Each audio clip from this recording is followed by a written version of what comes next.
Sir अस्सलाम वालेकुम। वालेकुम अस्सलाम से आप जी, अल्लाह का ठीक-ठाक शुक्र सर। सुप्रीम कोर्ट में एक वाज़ेह डिवीज़न आज खुल के सामने आ गई है, किस तरफ जा रहे हैं? जी, मैं यहाँ पे ये बात करूँगा कि ये इंटरनल मामलात होते हैं, ये रूटीन में चलते रहते मामलात, कोई डिवीज़न नहीं है सुप्रीम कोर्ट की। और ये जो नून लीग गलत बयानियाँ अभी अपना भी जारी कर, नहीं है। मैं इधर गुजारिश ये करना चाह रहा हूँ कि ये जो बयानियाँ शुरू किया गया कि ये 4-3 का फैसला तो है स्टार्ट या वो ख़त्म हो गई बात। ये वो फैसला जो 3 और 2 का फैसला था वो, ठीक है। बज़ाहिर हम सबको भी यही लगा था। नहीं, बज़ाहिर नहीं, वो है भी यही है और कोई डिवीज़न नहीं है। जैसे कि जस्टिस साहब ने फरमाया, मंदोखेल साहब ने, कि ये हमारा इंटरनल मामला है। उनके एक ये फिक्रे से ये सारी बात की हवा निकल गई कल जरा का फिक्रा था, जी। आज के रिमार्क्स पढ़े। जी। कोई ऐसे रिमार्क्स नहीं है। कोई आपने मेरे सवाल का हाँ, जवाब नहीं दिया। हम वकला कम्युनिटी, जितनी भी पाकिस्तान की वकला कम्युनिटी है, हम आइन के साथ और सुप्रीम कोर्ट के साथ खड़े हैं। जैसे सब लोग कहते हैं कि नून लीग वालों की नवाज शरीफ और मरियम रेड लाइन है, पीटीआई वालों की रेड लाइन है इमरान खान, वकला की रेड लाइन सुप्रीम कोर्ट और हमारे चीफ जस्टिस साहब हैं। तो वकला भी तो उधर भी तो खड़े हुए हैं ना, सिर्फ यहाँ पे थोड़ी है कि एक साइड। सर, मैं आपको ये बात बताता हूँ कि अगर 5 भाई हों घर में, अगर 5 भाई हों तो सबको एक फ्रूट पसंद नहीं होता। अगर 5 भाई हों उनको एक खाना पसंद नहीं होता, 5 भाइयों को एक रंग पसंद नहीं होता। मैं गुजारिश कर देता हूँ कि ये मफाद परस्त टोला जो है ना, जिन्होंने सारी उम्र मुल्क को नीचे किया है और अपने आप को ऊपर किया है, वो वकला में भी हैं और बाकी दीगर, ये मफाद परस्त टोला जो है ये उसका मामला है। अदरवाइज जो आइन ते कानून समझाओ, जी। सादा जुबान में लोगों को ऐसे समझाओ कि व्हाट नेक्स्ट पॉसिबिलिटीज क्या क्या है। सर, पॉसिबिलिटी ये है कि 30 को इलेक्शन पंजाब का हो रहा है और 100% हो रहा है। उसकी वजह ये है कि अगर ये आइन को तोड़ेंगे तो ये फिर मुल्क का कोई मुस्तकबिल नहीं है, हमारे बच्चों का कोई मुस्तकबिल नहीं है। ये आइन ही है जो जिसकी वजह से तमाम अदारे रेगुलेट कर रहे हैं। अगर फ़र्ज़ करें आइन तोड़ते हैं तो फिर पार्लियामेंट भी तो आइन के तहत चल रही है ना, अगर आइन तोड़ते हैं तो पुलिस भी तो आइन के तहत ही चल रही है ना, अगर आइन तोड़ते हैं तो दीगर अदारे भी तो आइन के तहत ही चल रहे हैं, अगर आइन तोड़ते हैं तो फिर अदलिया भी तो आइन के तहत ही जा रही है ना, फेडरल शियत कोर्ट भी तो आइन के तहत।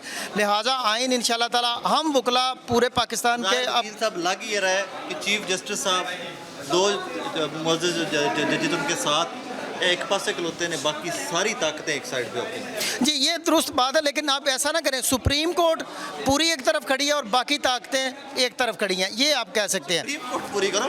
नहीं, पूरी सुप्रीम कोर्ट एक तरफ ही है और सुप्रीम कोर्ट आइन के तहत खड़ी है। और क्योंकि सुप्रीम कोर्ट मतलब है उसी आइन में जस्टिस मंदोखेल को कोई कंफ्यूजन है? कोई कन्फ्यूजन नहीं, किसी को कोई कन्फ्यूजन नहीं है, तमाम चीज़ें क्लियर हैं कि 90 रोज़ में। जी सर, रिमार्क्स मैं 2010 से प्रैक्टिस कर रहा हूँ, रिमार्क्स आते रहते हैं, रिमार्क्स इस तरफ के भी होते हैं, इस तरफ के भी होते हैं। रिमार्क्स के ऊपर आप कोई राय कायम नहीं कर सकते। अगर हम बैठे हुए हैं इधर, हम 1 घंटा बात करते हैं तो मुमकिन है हम एक टॉपिक से हट के भी बात कर सकते हैं।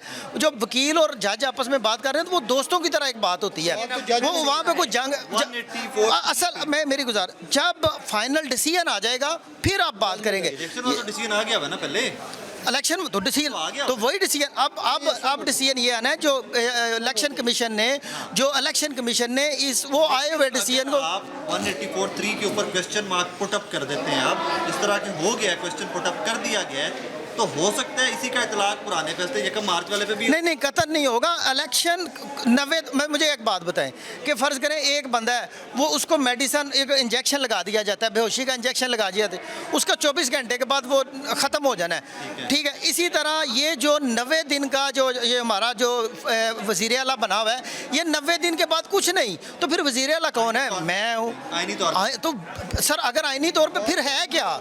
ये सारा मामला तो आईनी तौर पर है ना, फिर रह गया। अगर फर्ज आप कह रहे हैं सर, इंशाअल्लाह ताला आइन, और आप देखेंगे पाकिस्तान वकला ने बनाया और पाकिस्तान वकला ने बचाना है। वकला अपने आइन के साथ खड़े हैं और इंशाअल्लाह ताला चट्टान की तरह खड़े हैं। सर अस्सलाम वालेकुम। वालेकुम। खैरियत से आप ठीक-ठाक हैं? बिल्कुल ठीक है सर, कन्वेंशन तो आज हो रहा है, यहाँ पर तो वकला इकट्ठे हैं, इस्लामाबाद में क्या हो रहा है सर? देखें, हम इसलिए इकट्ठे हुए हैं ताकि एक डायरेक्शन दे सकें वाज़े तौर पे पाकिस्तान के अवाम को भी और तमाम जो अदारे हैं उनको भी, कि इस वक्त जो गैंग ऑफ क्रिमिनल्स जो है वो हुकूमत में बैठा हुआ है, जिसने ख़ुद उस सारी ज़मानतों के ऊपर है, और वो जिस तरह का माहौल बना रहे हैं तो बन गया सर, बन बात गया। सुने ना, बना दिया उन्होंने। राना सनाउल्लाह का स्टेटमेंट भी सामने आ गया कि यहाँ वो रहेंगे या हम रहेंगे। देखें, हम कानून की बालादस्ती के लिए, आइन की बालादस्ती के लिए, रूल ऑफ लॉ के लिए हम इकट्ठे हुए हैं, और हमारी सारी जो जिद्दोजहद है वो आइन के लिए है, रूल ऑफ लॉ के लिए है। कि इस तरह जो आप आला अदलिया के जो पर काट रहे हैं और सबॉर्डिनेट लेजिस्लेशन के ज़रिए जो आला अदलिया को आप समझते हैं कमज़ोर करके, हम एक अपने का पार्लियामेंट के तहत हम एक्सटेंशन भी लेते रहेंगे और आपको कोई पूछेगा भी नहीं। ऐसा नहीं होगा। ये लॉयर्स मूवमेंट चलेगी। मुशर्रफ की लॉयर्स मूवमेंट आपको याद होगी। ये लॉयर्स मूवमेंट उससे भी बड़ी लॉयर्स मूवमेंट होगी।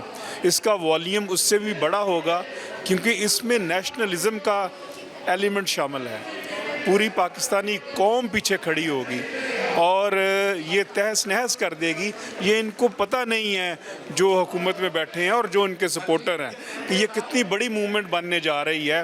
अभी भी खुदारा वक्त है कि वो होश के नाखिल लें, ऐलान करें जो है वो जो इलेक्शन डेट थी 30 अप्रैल का, कि 30 अप्रैल को इलेक्शन होंगे। अब तो एजेंसीज भी नौकरों ने रिपोर्ट दे दी, इलेक्शन कमीशन ने कहा जी बात मतवाजी नहीं हो रही ना। अब जो है अब नहीं होगी, तो अब उसके बाद क्या होगा? पाकिस्तान की अवाम आगे लॉयर्स होंगे, उसके पीछे पाकिस्तान के अवाम होंगे और सारा तहस नहस कर देंगे। ये बहुत बड़ी मूवमेंट है।